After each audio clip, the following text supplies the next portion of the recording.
પ્રકરણ નંબર 17 ની અંદર ચર્ચા કરીએ આગળના ટોપિકને શ્વાસોશ્વાસની ક્રિયા કેવી રીતે થાય છે. એ અગાઉ આપણે આગળના ટોપિકની અંદર મનુષ્યના શ્વસન તંત્રની નામ નિર્દેશિત આકૃતિ દોરી અને એની જાણકારી મેળવી હતી કે ભાઈ શ્વસન તંત્રમાં કયા કયા અંગોનો સમાવેશ થાય છે, કયા અંગો શું કાર્ય કરે અને શ્વસન વાહિની વૃક્ષ એટલે શું, સંવહન માર્ગ એટલે શું, તેના કાર્યો કયા, એ જાણકારી મેળવી હતી.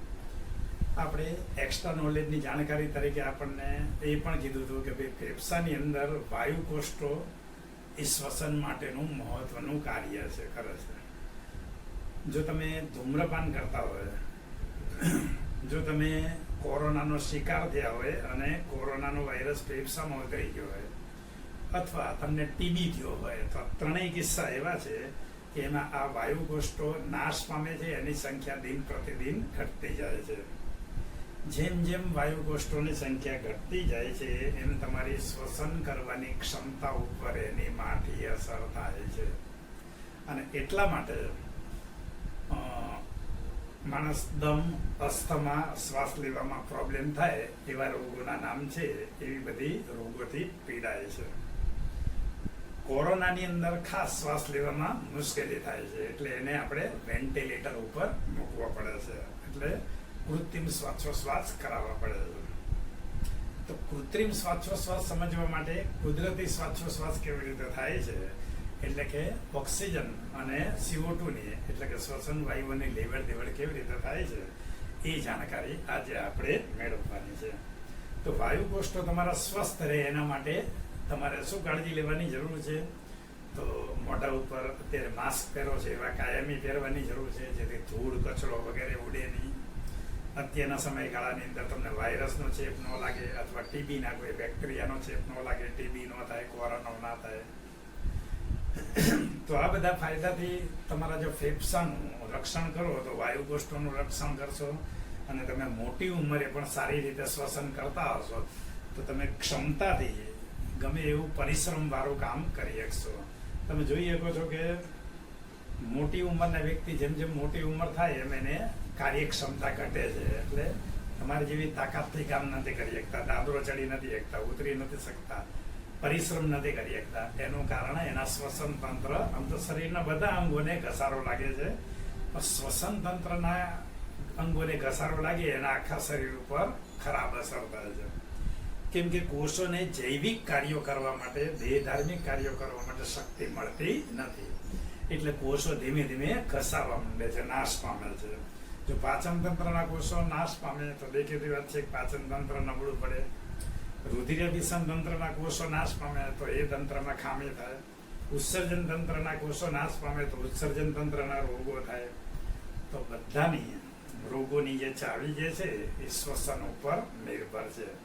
અને એટલા માટે શ્વાસ અને ઉચ્છ્વાસની ક્રિયા જે છે એના દ્વારા તમે તમારા હૃદયની ક્ષમતા માપી શકો છો. આમ તો હૃદયના શું, તમારા ફેફસાની અંદર હવા કેટલી દાખલ થાય છે એનું કદ માપી શકો છો. આમ તો એ માપવા માટે સ્પાયરોમીટરની જરૂર પડતી હોય છે. તો સ્પાયરોમીટર નામના સાધનની મદદથી ડોક્ટર જોવે છે કે તમારું ફેફસું કેટલા ટકા કામ કરે છે, તો કેટલા ટકા એને નુકસાન થયેલું છે. તો ધીમે ધીમે તમે યોગની ક્રિયા કરો ફેફસાના સ્વાસ્થ્ય માટે. તમે જેમ કસરત કરો છો શરીરના બીજા બધા અંગોના સારા ફાયદા માટે, સ્નાયુને કેળવવા માટે, એમ ફેફસાના પર સ્નાયુને કેળવવા માટે તમારે ધીમે ધીમે શું કસરત કરવી જોઈએ એ હું આજે તમને, આજે આપણા ટોપિકનો સંલગ્ન વિષય છે એટલે તમને સમજાવું છું. નંબર 1, શ્વાસની ક્રિયા કરવાની એટલે ઊંડો શ્વાસ કરવાનો, ફેફસાને બરાબરના ફૂલાવવાના, અને પછી ફેફસામાં રહેલી હવાને રોકી રાખવાની છે. શરૂઆતમાં તમે કેટલી વાર રોકી શકશો? પ્રાણાયામ શરૂઆત કરતા હોય ત્યારે માંડ 10 મિનિટ 10 સેકન્ડ માંડ રાખી શકશો તમે.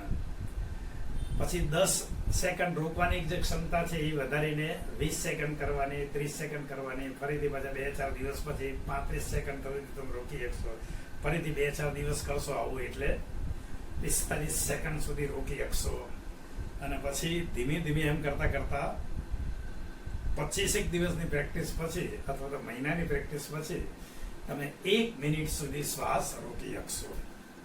જો ફૂલ હવા ભરી શ્વાસની ક્રિયા કરી અને ફેફસા ફૂલાઈને જો તમે 1 મિનિટ સુધી શ્વાસ રોકી શકો છો તો આ ક્રિયા દ્વારા પણ તમને એમ કહેવું તો કહેવાય કે તમે COVID-19 નો ભોગ બન્યા નથી. અથવા તમને કોરોનાનો ચેપ લાગ્યો હોય તો એ ચેપ અત્યારે કાં તો ગળામાં છે, બાહ્ય નાસિકા છિદ્ર નાકમાં છે, ફેફસામાં ઉતર્યો નથી.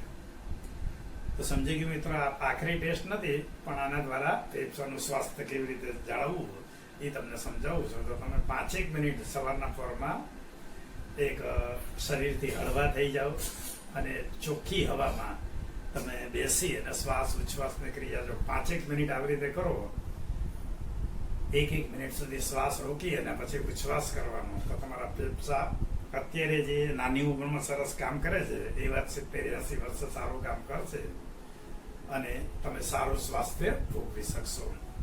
એ જોઈએ એ પહેલા મિત્રો આજે કયા વિષયની ચર્ચા કરવાની છે? શ્વાસ અને શ્વાસોચ્છ્વાસની ક્રિયા, એટલે શ્વાસ અને ઉચ્છ્વાસની ક્રિયા કેવી રીતે થાય છે એ સમજવાનું છે.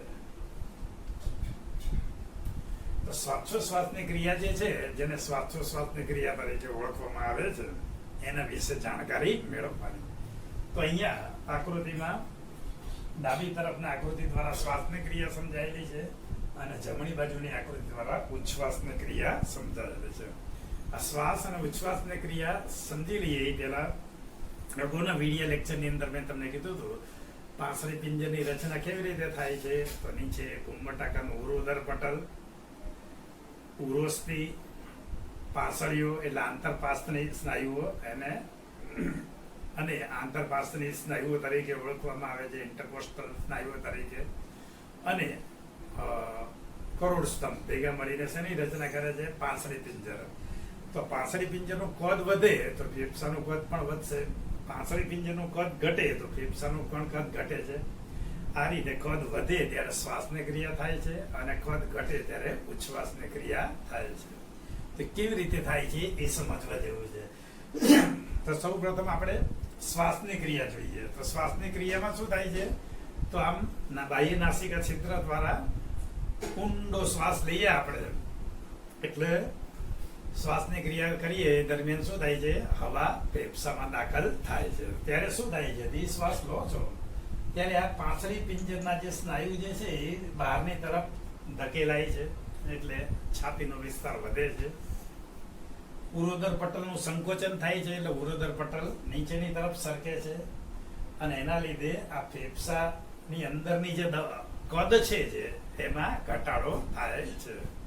તો કદ જે છે કદની અંદર વધારો થાય છે. કદનો વધારો થાય છે એટલે એની અંદર PCO2 એટલે એને કહેવું હોય તો કહેવાય કે એની અંદર જે હવા જે છે એ હવાનું જે આંશિક દબાણ જે છે એ કેવું થાય છે? ઓછું થાય છે, ઋણ થાય છે. એને આપણે PCO2 તરીકે આપણે આગળ એને સમજીશું. તો અહીંયા અંદર શું થાય છે? શ્વાસની ક્રિયા કરીએ છીએ ત્યારે પાંસળીઓનો વિસ્તાર ફૂલે છે, ઉરોદર પટલનું સંકોચન થાય છે, નીચેની તરફ સરકે છે, એટલે ફેફસાનું કદ વધે છે. અહીંયા લખ્યું છે ઉરોદર પટલના કદમાં, ઉરસના કદમાં વધારો થાય છે. કદમાં વધારો થાય છે એટલે ફેફસાનું કદ ઘટે એટલે એની અંદર હવા રહેલી છે એનું આંશિક દબાણ શું થઈ જાય છે? ઘટી જાય છે, ઋણ થઈ જાય છે. એની સાપેક્ષમાં બહાર વાતાવરણની હવા છે એનું આંશિક દબાણ કેવું છે? ઊંચું છે. અને ફેફસામાં આંશિક દબાણ કેવું છે? નીચું છે. એટલે વાતાવરણની હવા બાહ્ય નાસિકા છિદ્ર દ્વારા ધીમે ધીમે શ્વાસ નળી, શ્વાસવાહિની, પ્રાથમિક, દ્વિતીયક, તૃતીયક શ્વાસ વાહિકાઓ અને અંત્યશ્વાસ વાહિકાઓ અને વાયુ કોષ્ઠોમાં પહોંચે છે. તો આને શ્વાસની ક્રિયા તરીકે ઓળખવામાં આવે છે. ઉચ્છ્વાસની ક્રિયામાં એના કરતા તદ્દન ઉલટું થાય છે. ઉચ્છ્વાસની ક્રિયા દરમિયાન શું થાય છે? પાંસળી પિંજરનો વિસ્તાર અંદરની તરફ દાખલ થાય છે, ઘટે છે. એટલે પાંસળીઓ ફૂલાયેલી હોય છે, છાતી એ કેવી થાય છે?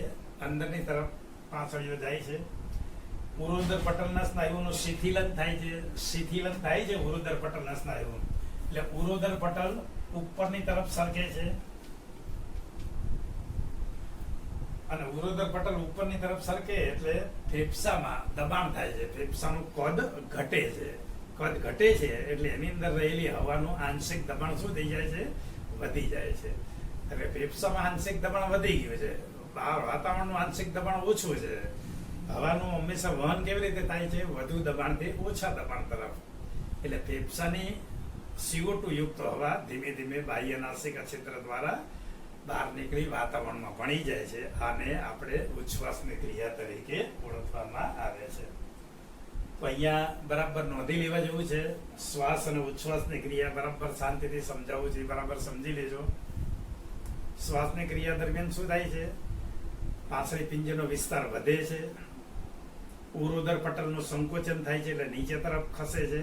એના લીધે ફેફસાનું કદ છે એ વધે છે, ફેફસું મોટું થાય છે, એના ઉરસીય કદમાં વધારો થાય છે. એટલે એની અંદર રહેલી હવાનું આંશિક દબાણ શું થાય છે? ઘટી જાય છે. અને બહાર વાતાવરણની હવાનું આંશિક દબાણ કેવું છે? વધે છે. એટલે બહારથી હવા ધન હોય છે, અંદર હવા ઋણ હોય છે. એટલા માટે બહારથી હવા બાહ્ય નાસિકા છિદ્ર દ્વારા ક્યાં પહોંચે છે? ફેફસામાં. ક્યાં સુધી પહોંચે છે ફેફસામાં? જ્યાં સુધી બંને હવાના આંશિક દબાણ એક સરખા ના થાય ત્યાં સુધી. બહાર વાતાવરણના હવાનું આંશિક દબાણ અને ફેફસાનું આંશિક દબાણ બે સમાન ના થાય ત્યાં સુધી શું થાય છે? અંદર હવા દાખલ થયા કરે છે. આને શું કહેવાય? શ્વાસની ક્રિયા. શ્વાસની ક્રિયા થાય પછી એક નાનકડા વિરામ પછી તરત જ શું થાય છે? ઉચ્છ્વાસની ક્રિયા. ઉચ્છ્વાસની ક્રિયામાં તદ્દન ઉલટું થાય છે. પાંસળી પિંજરનો વિસ્તાર ઘટે છે, અંદરની તરફ પાંસળીઓ જાય છે. ઉરોદર પટલ જેનું સંકોચન થયું હતું એનું હવે શિથિલન થાય છે. એટલે ઉરોદરની પટલ ઉપરની તરફ ખસે છે, પાંસળીઓ અંદરની તરફ દાખલ થાય છે. પરિણામે ફેફસા ઉપર દબાણ થાય છે એટલે એના કદમાં ઘટાડો થાય છે. કદમાં ઘટાડો થાય એટલે ફેફસાની અંદર રહેલી હવાનું આંશિક દબાણ શું થાય છે? વધી જાય છે. એટલે બહાર વાતાવરણનું હવાનું શું થાય છે? દબાણ ઘટી જાય છે. એટલે ફેફસામાં રહેલી CO2 યુક્ત હવા બાહ્ય નાસિકા છિદ્ર દ્વારા વાતાવરણમાં બહાર નીકળવાની શરૂઆત થાય છે અને ઉચ્છ્વાસ તરીકે ઓળખાય છે. ઉચ્છ્વાસ ક્યાં સુધી થશે? બંનેના આંશિક દબાણ સરખા નહીં થાય ત્યાં સુધી. બરાબર? હજી ના સમજાયું હોય તો આ ટોપિકને આપણે તફાવત સ્વરૂપે લખવાના છે. તો શ્વાસ અને ઉચ્છ્વાસની ક્રિયા તફાવતના શક્ય મુદ્દા સાથે સમજાવો. શ્વાસ અને ઉચ્છ્વાસની ક્રિયા તફાવતના શક્ય મુદ્દા સ્વરૂપે લખાવો. પહેલો કયા પ્રશ્નની ચર્ચા કરીએ? શ્વાસ ઉચ્છ્વાસની ક્રિયા નામ નિર્દેશિત આકૃતિ દોરીને સમજાવો. હવે તફાવતના મુદ્દા બોલું છું એ ધ્યાન રાખજો. ચલો, ડાબી બાજુ લખશું શ્વાસ, જમણી બાજુ લખશું ઉચ્છ્વાસ. તો ડાબી બાજુ શું લખશું? શ્વાસની અંદર તેની અંદર લખીશું પાંસળી પિંજર બહારની તરફ સરકે છે એટલે પાંસળીનો વિસ્તાર વધે છે. થોડી બાજુ શું લખીશું? ઉચ્છ્વાસમાં પાંસળી પિંજર અંદરની તરફ સરકે છે એટલે પાંસળી પિંજરનો વિસ્તાર ઘટે છે. ચલો, શ્વાસમાં શું લખીશું? ઉરોદર પટલનું સંકોચન થાય છે એટલે ઉરોદર પટલ નીચેની તરફ દાખલ થાય છે. ઉચ્છ્વાસમાં શું લખીશું? ઉરોદર પટલનું શિથિલન થાય છે, ઉરોદર પટલ ઉપરની તરફ ખસે છે. ચલો, શ્વાસમાં શું લખીશું? ફેફસાના કદમાં વધારો થાય છે. ઉચ્છ્વાસમાં શું લખીશું? ફેફસાના કદમાં ઘટાડો થાય છે. શ્વાસમાં શું લખીશું? ફેફસાની અંદર રહેલી હવાના આંશિક દબાણમાં ઘટાડો થાય છે. ઉચ્છ્વાસમાં શું લખીશું? ફેફસામાં રહેલી હવાના આંશિક દબાણમાં વધારો થાય છે. હવે શ્વાસમાં શું લખીશું? કે બંને હવા બહાર વાતાવરણની હવા અને ફેફસાની અંદર રહેલી હવાના આંશિક દબાણ સરખા ના થાય ત્યાં સુધી શ્વાસમાં એવું લખીશું કે ફેફસામાં વાતાવરણની હવા ધીમે ધીમે બાહ્ય નાસિકા છિદ્ર દ્વારા દાખલ થઈ ફેફસામાં દાખલ થાય છે. એને શ્વાસની ક્રિયા કહેવાય. ઓલી બાજુ ઉચ્છ્વાસમાં શું લખીશું? બહાર વાતાવરણનું દબાણ અને ફેફસાની હવાનું દબાણ બે સરખા ના થાય ત્યાં સુધી શું થાય છે? ફેફસામાં રહેલી CO2 યુક્ત હવા બાહ્ય નાસિકા છિદ્ર દ્વારા નીકળીને વાતાવરણમાં ભળે છે. એને શું કહેવાય?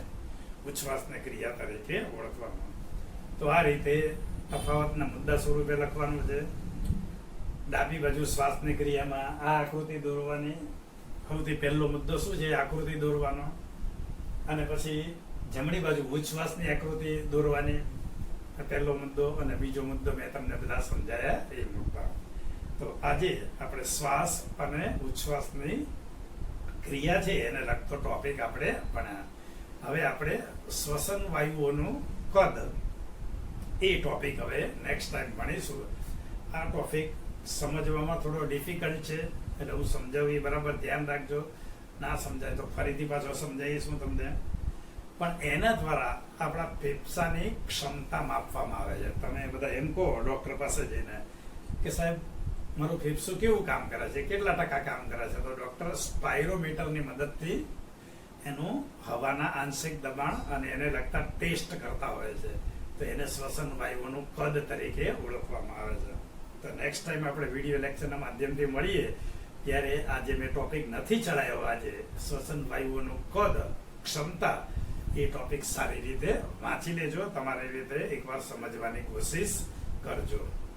તો આજે આપણે કયા કયા પ્રશ્નોની ચર્ચા કરી? શ્વાસોચ્છ્વાસની ક્રિયા નામ નિર્દેશિત આકૃતિ દોરીને સમજાવો.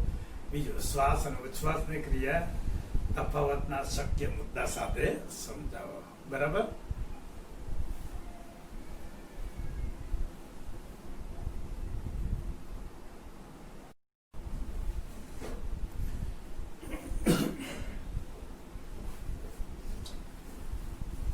મિત્રો, 17મા પાઠમાં શ્વાસોચ્છ્વાસ અને વાયુઓની આપલેની અંદર હવે આપણે આગળના ટોપિકની ચર્ચામાં આગળ વધી રહ્યા છીએ. તો નવા ક્વેશ્ચનની એક ચર્ચા કરીશું કે ભાઈ મનુષ્યનું શ્વસન તંત્ર આકૃતિ સાથે વર્ણન કરો. તો મનુષ્યનું શ્વસન તંત્ર આકૃતિ સાથે વર્ણવો એ ટોપિકની આપણે ચર્ચા કરી રહ્યા છીએ. તો અહીંયા તમે જોઈ શકો છો કે મનુષ્યનું શ્વસન તંત્ર ને નામ નિર્દેશિત આકૃતિ દોરીને સમજાવેલું છે. તો હવે પ્રશ્ન પૂછાય કે ભાઈ શ્વસન તંત્રની નામ નિર્દેશિત આકૃતિ દોરો અને વર્ણન કરો, તો તમારે આ રીતે વર્ણન કરવાનું રહેશે. તો મનુષ્યના શ્વસન માર્ગની શરૂઆત ક્યાંથી થાય છે? બાહ્ય નાસિકા છિદ્ર, એટલે નાકના જે આ બે છિદ્ર છે એને શું કહેવાય? બાહ્ય નાસિકા છિદ્ર. નાસિકા છિદ્રની અંદર જે ઘેરાયેલી જે ગુફા જેવી રચના છે એને નાસિકા ગુહા કહેવાય. તો બે બાહ્ય નાસિકા છિદ્ર શેમાં ખુલે છે? નાસિકા ગુહામાં. નાસિકા ગુહા પછી શેમાં ખુલે છે? કંઠનળી, એટલે નાસિકા કંઠનળીની અંદર. આપણે અગાઉના પ્રકરણની અંદર એ ઉલ્લેખ કર્યો હતો, અત્યારે ઉલ્લેખ કરું છું કે કંઠનળી એવી રચના છે કે જેમાંથી આપણે ખોરાક ચાવી અને કોળીઓ ગળતા હોય ત્યારે ખોરાકનું વહન પણ થાય છે, એટલે પાચન માર્ગમાં આવે છે કંઠનળીનો ઉલ્લેખ. અને ખોરાક ચાવીને ગળતા ના હોય એવા સંજોગોમાં શ્વસન વાયુઓની આપલે પણ કંઠનળી દ્વારા આવે છે. માટે કંઠનળી શ્વસન તંત્રના વર્ણન પણ આવે અને પાચન તંત્રના વર્ણનમાં પણ આવે, કેમ કે ખોરાકનું વહન કરે છે અને શ્વસન વાયુઓની આપલે કરવાનું વર્ણન કરે છે. હવે આપણે જોઈ ગયા કે નાસિકા કંઠનળી છે, ત્યાંથી શરૂ કરીને આગળનો શ્વસન માર્ગ અહીંયા આકૃતિ દોરીને મેં સમજાવેલો છે. તો તમે સમજી શકો છો કે સૌ પ્રથમ આ શ્વાસ નળીમાં દાખલ થાય તો શ્વાસ નળી જે છે એ શ્વાસ નળીની અંદર આ જે રચના જે છે એને ઘાટી ઢાંકણ તરીકે ઓળખવામાં આવે છે. તો અગાઉના પ્રકરણમાં ઉલ્લેખ કર્યો હતો, અહીંયા પુનરાવર્તન તરીકે કહું છું કે ઘાટી ઢાંકણ એ કાસ્તીની બનેલી એવી રચના છે કે શ્વસન માર્ગને આપણે ખોરાક ચાવીને ગળે ના ઉતારતા હોય ત્યારે ખુલ્લો જાળવે છે.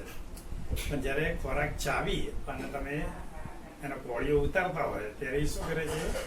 સ્વર પેટીને ઢાંકી દે છે અને ખોરાકના અન્નના કણોને સ્વર પેટીમાં એટલે શ્વસન માર્ગમાં જતો અટકાવે છે.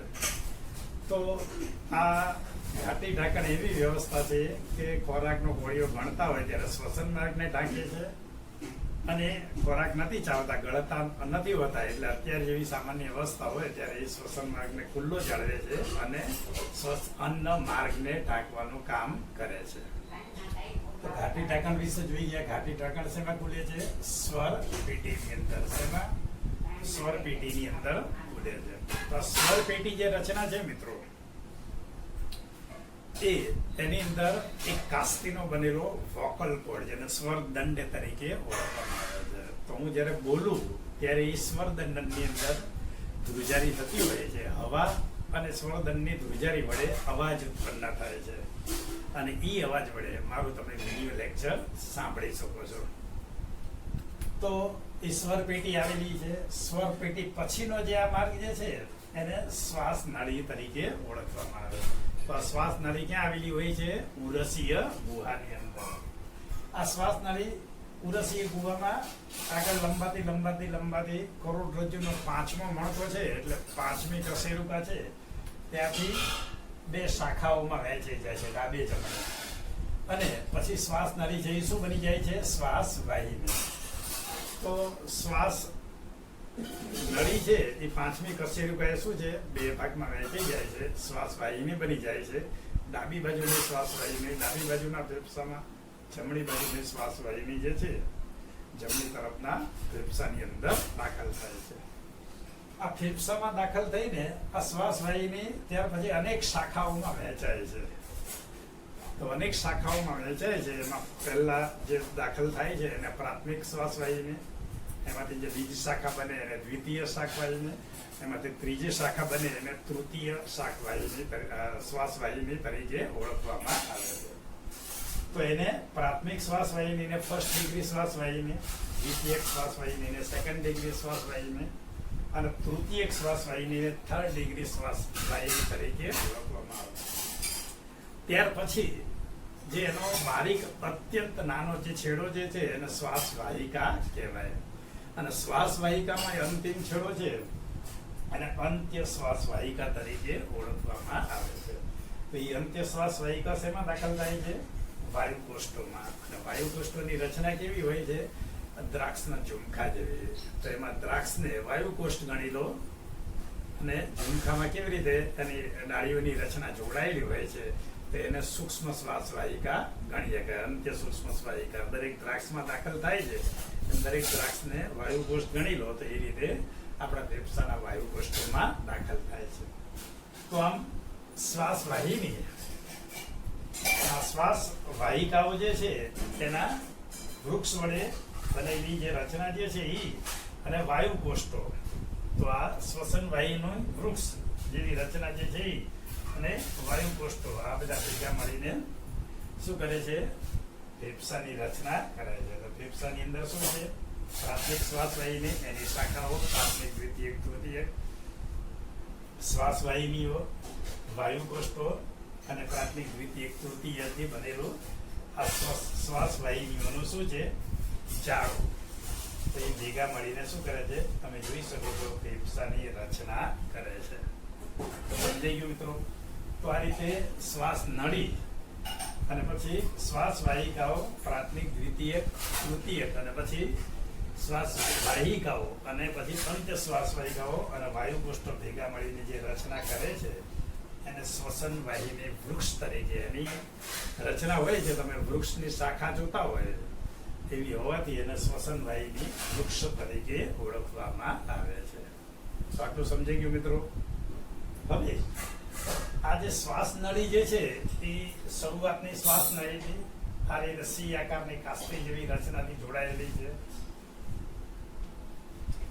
તો આ રીતે શરૂઆતની શ્વાસ નળી, પ્રાથમિક, દ્વિતીયક અને તૃતીયક શ્વાસ વાહિનીઓ અને શરૂઆતની શ્વાસ વાહિકાઓ માં આ રીતે થોડા અંતરે શું છે? સી આકારની કાસ્તીની બનેલી રચના હોય છે. તો આવી હોય છે સી આકારની કાસ્તીની બનેલી રચના હોય. આ કાસ્તીની બનેલી રચના શું કરે છે? શ્વસન માર્ગને ખુલ્લો જાળવે છે. શ્વસન વાયુની આપલે દ્વારા શ્વસન માર્ગને ચોંટી જતો અટકાવે છે, એકબીજાની સાથે ચોંટી જવા દેતો નથી. સમજાઈ ગયું મિત્રો? તો ક્યાં ક્યાં કાસ્તી આવેલી છે? શ્વાસ નળીની અંદર, પછી ડાબી જમણી શ્વાસ વાહિની, દ્વિતીયક, તૃતીયક અને શરૂઆતને બધી જ શ્વાસ વાહિકાઓની શરૂઆતની શ્વાસ વાહિકાઓ છે એમાં થોડેક અંતરે સુધી સી આકારની એક કાસ્તી જેવી રચના છે. એ શ્વસન માર્ગને એકબીજાની ચામડી સાથે ચોંટી જતો અટકાવે છે અને ખુલ્લો જાળવવાનું મહત્વનું કાર્ય કરે છે. તો આ રીતે બાહ્ય નાસિકા છિદ્રથી શરૂ કરીને વાયુકોષ્ઠો સુધી જે આ રચના થઈ એને સંવહન માર્ગ તરીકે ઓળખવામાં આવે છે. સંવહન માર્ગ.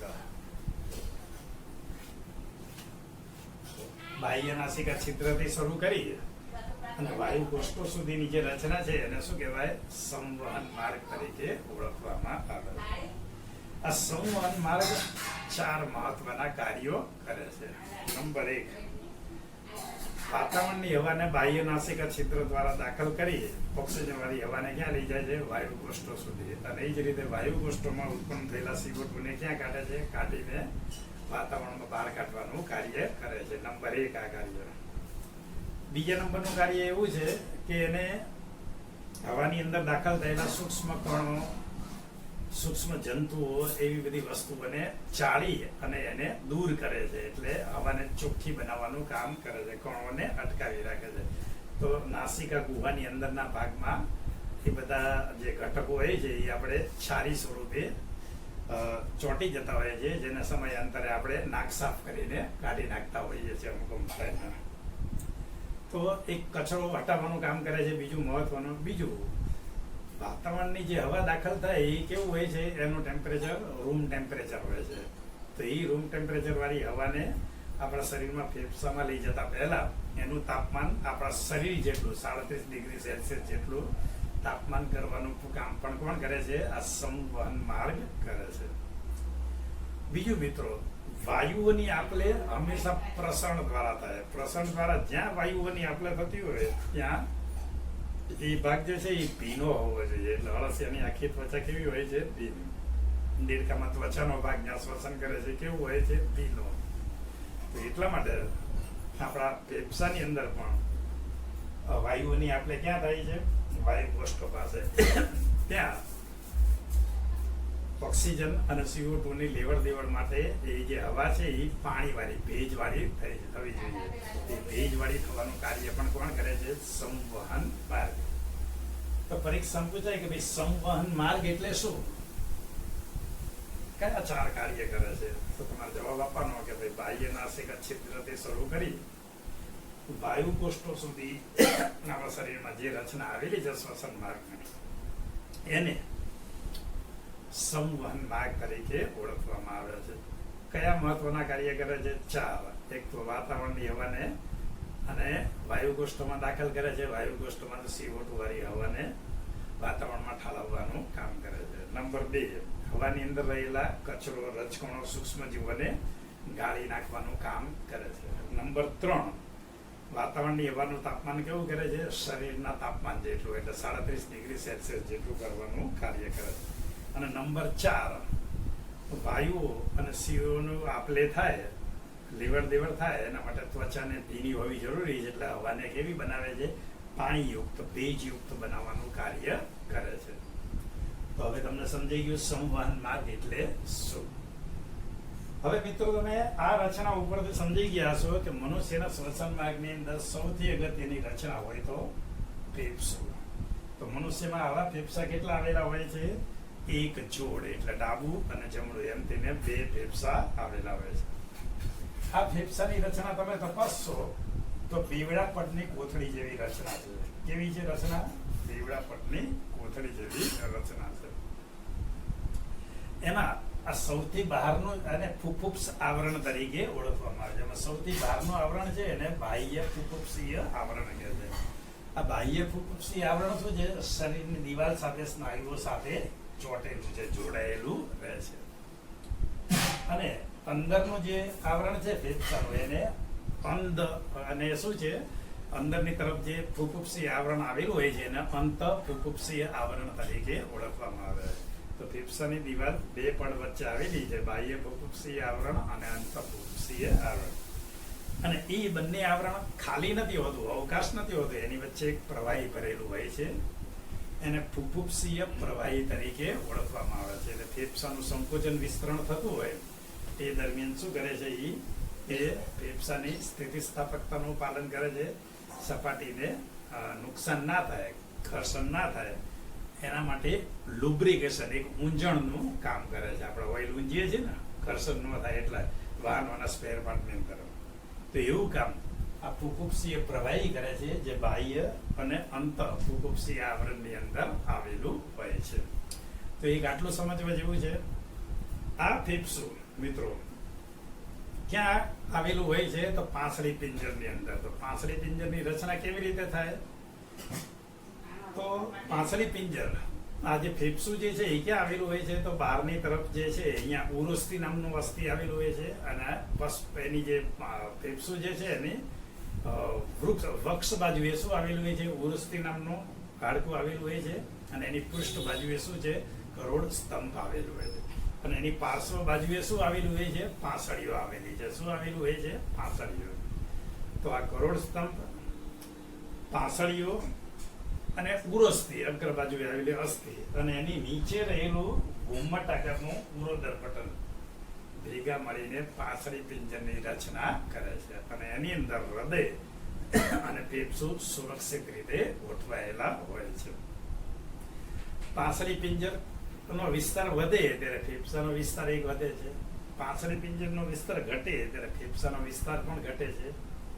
તો ફેફસામાં શ્વાસ અને ઉચ્છ્વાસ બંને ક્રિયા સરળતાથી થાય એના માટે એકલું ફેફસું કામનું નથી, એના માટે એકલું પાંસળી પિંજર જવાબદાર નથી, બંને રચના એક સાથે જવાબદાર છે. તો શ્વાસ અને ઉચ્છ્વાસ, શ્વાસોશ્વાસની ક્રિયા આપણે શેના દ્વારા કરીએ છીએ? પાંસળી પિંજર વડે. બરાબર. અને બીજું પાંસળી પિંજર અને એના સિવાય ઉરોદર પટલની રચના વડે થયેલી હોય છે પાંસળી. તો આ બે વડે, એક ફેફસું અને પાંસળી પિંજર, એ બંને ભેગા મળીને આ રચના આપણને સમજાવે છે. હવે મિત્રો આજે આપણું ફેફસું જે છે એ કેવું છે? તો ફેફસાની રચના એવી છે, વાયુકોષ્ઠો આવી બધી શાખા ભલે આવી હોય, પણ એમાં સીધી હવા બહારથી અંદર દાખલ નથી થઈ શકતી ત્વચા દ્વારા, કે ફેફસાની હવા બહાર નથી જતી. તો એટલા માટે ફેફસાની જે કોથળી છે એ કેવી છે? હવા ચુસ્ત ખંડ તરીકે કાર્ય કરે છે. ક્યાં આવેલું હોય છે? ઉરસીય ગુહામાં ગોઠવાયેલું હોય છે. આ હવા ચુસ્ત ખંડોની અંદર જે COVID-19 દરમિયાન જે કોરોના થાય ત્યારે તમે એવું સોશિયલ મીડિયા દ્વારા, સમાચાર દ્વારા જાણ્યું હશે કે ભાઈ વાયરસને આપણે કોઈ પણ રીતે ગળામાં રોકી લેવાનો છે, ફેફસામાં ઉતરવા દેવાનો નથી. જો ફેફસામાં ઉતરી જાય અંદરના બાજુ તો એ વાયુકોષ્ઠોની દિવાલની અંદર નુકસાન કરે છે. વાયુકોષ્ઠો કયું સ્થળ છે કે જ્યાં O2 દાખલ થાય છે અને CO2 બહાર નીકળે છે. બરાબર. તો સમજી લેવા જેવું છે, જેટલા વાયુકોષ્ઠોના નુકસાન થાય એટલું COVID-19 નું ઇન્ફેક્શન વધારે. આવું નવું ઇન્ફેક્શન TB-માં પણ થાય છે. એટલે સીટી સ્કેન દ્વારા ફેફસાને કેટલું નુકસાન થાય છે એ જોવામાં આવે છે. એક્સરે દ્વારા ફેફસાને કેટલું નુકસાન થાય છે એ પણ જોવામાં આવે છે. તો એક્સરે શું કામ અભ્યાસ કરવામાં આવે છે એ પણ તમે અહીંયા સમજી ગયા છો. તો મિત્રો ફેફસાની ચર્ચા કરીએ છીએ. તો ફેફસું અને આ જે રચના થાય છે એ મેં તમને કીધું એમ કે ઉરસીય ગુહામાં આ રીતે ગોઠવાયેલું હોય છે, અને શું કાર્ય કરે છે? તો વાતાવરણની O2 યુક્ત હવાને વાયુકોષ્ઠોમાં પહોંચાડે છે, અને એ જ વખતે વાયુકોષ્ઠોમાં રહેલો CO2 ને વાતાવરણમાં બહાર કાઢવાનું, એટલે કે શ્વાસ અને ઉચ્છ્વાસ કરવાનું કાર્ય કરે છે. બીજું, એ દરમિયાન O2 ક્યાં આવ્યો? વાયુકોષ્ઠોમાં. તો વાયુકોષ્ઠોમાંથી હવે O2 ક્યાં જાય છે? લોહીમાં દાખલ થાય છે, અને એ જ રીતે લોહીમાં રહેલો CO2 ક્યાં આવી જાય છે? વાયુકોષ્ઠોમાં આવે છે. તો હવે આ જે લોહીમાં દાખલ થયેલો O2 છે એ હવે લોહી તો પરિવહન તંત્રમાં આવે એટલે આખા શરીરમાં ફર્યા કરે છે. એટલે દરેક કોષોને પછી ઓક્સિજન વાળી હવા પૂરી પાડે છે, અને કોષની અંદર ઓક્સિજન વડે શ્વસનની ક્રિયા કેવી રીતે થાય છે, ગ્લુકોઝનું વિઘટન કેવી રીતે થાય એ અગાઉના આપણે વિડીયો લેક્ચરની અંદર જોઈ ગયા, અગાઉના ટોપિકની અંદર પાઠમાં જોઈ ગયા હતા.